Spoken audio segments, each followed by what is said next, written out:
ANDE lanzó una renovada página web esta mañana que permitirá a los usuarios reclamar la falta de energía eléctrica vía online y también ver e imprimir sus facturas. A través de esta página los clientes podrán recibir por correo el aviso de emisión de factura de consumo e imprimir copias para facilitar los pagos.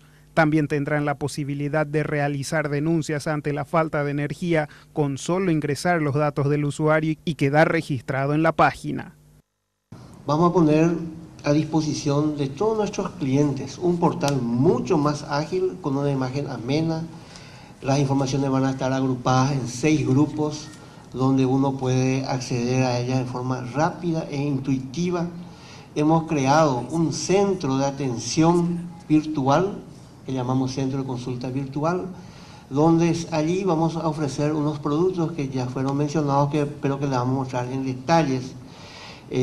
Vamos a atender los reclamos que más la gente nos solicita.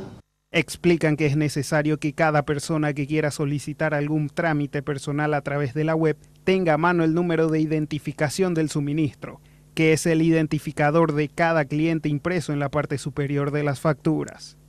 Con ese número él va a poder verificar su última factura. Entonces, la última factura que está pendiente le va a aparecer, él puede descargar, visualizar, imprimir.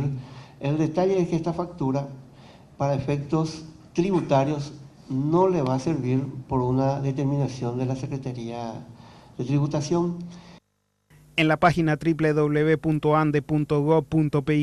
también se puede consultar el calendario de interrupciones de energía programada, ver el promedio de consumo, tarifas vigentes, entre otras noticias.